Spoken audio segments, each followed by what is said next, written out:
Our story begins with the dawn of man, cavemen to be exact. Around 2 to 2.5 million years ago, we lived in caves, huts and teepees.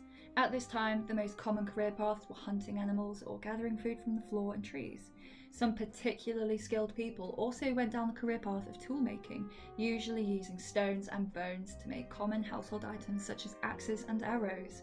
In this era, life expectancy was around 25 to 40 years. So what would happen if you got ill, an infection, or broke a bone in this era? Well, of course you'd visit your local medicine man, a bloke who can give you a bunch of different herbs and do minor surgeries. Don't worry though, he can also give you plenty of medical advice, even give you charms or spells to keep the evil spirits that cause disease at bay. These medicine men had a direct line of contact to the gods and spirits which they used to help treat their tribe. Failing that, they'd drill a hole in your head to make space for those evil spirits to escape out of you. Goodbye headaches and epilepsy, and your life. Probably. If by some miracle you survive that, then the spirit causing your disease is deemed far too strong to be driven out, and you just have to live with the ailment.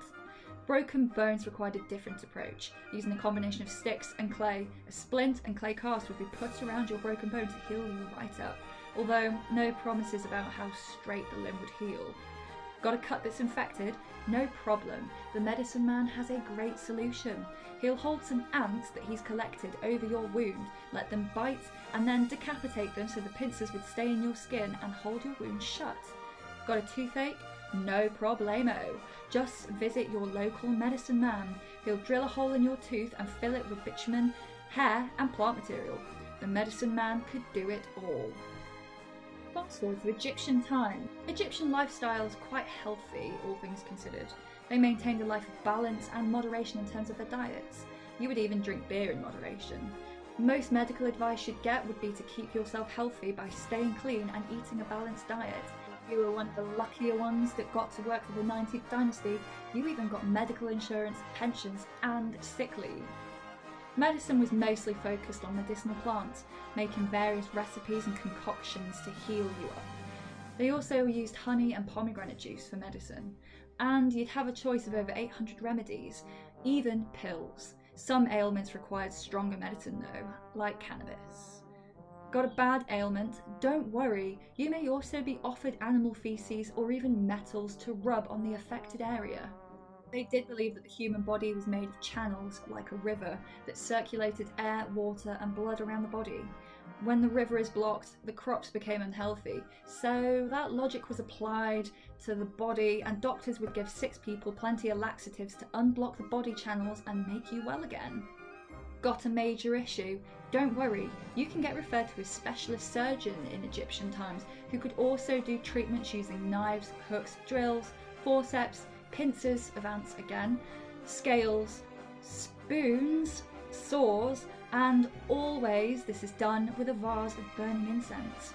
You'd also be given clay and splints for your broken bones. You can also pop to your local dentist if you have any problems with your teeth after they've been worn down by the bits of rotten grain in your bread. They don't offer anything fancy, just forced tooth removal. But no worries, because you'll get given opium for the pain.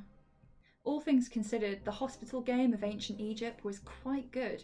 Your normal doctor can even refer you to a specialist, such as an Egyptian proctologist, aka the Shepherd of the anus. But if you were lucky enough to not be a slave in ancient Egypt, you would be a relatively healthy person. I'm going to fast forward to the Greeks and look at the origins of Western medicine. The Greeks inherited a lot of their knowledge from Babylonia, Egypt, India and China. They had their own form of hospitals, but they were more like a resort for sick people to go to.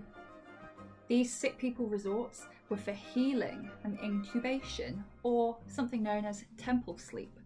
Basically, you slept in a sacred dormitory where the god could visit you in your dreams and give you advice on how to get better.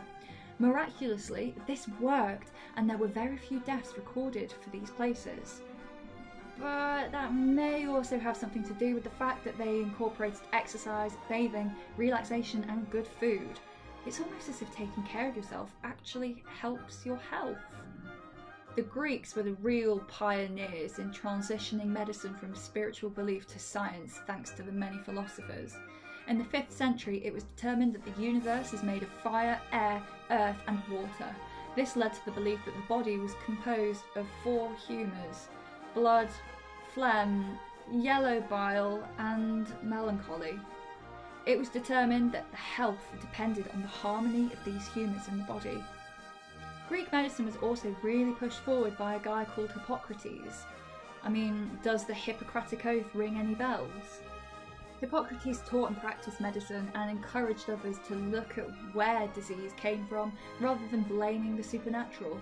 The idea that diseases were a punishment from God was ludicrous to him, so much so that he wrote many books about this. But he was very much like the Egyptians in that he encouraged people to just be stress-free, have a good, balanced diet, and exercise. Hippocrates to this day is still seen as the founder of Western medicine. Join me for part 2, where we look at the Romans, the Renaissance, and some other interesting parts of history that shaped Western medicine to what we have today. If you enjoyed this video, please remember to like, share, and subscribe. Thank you!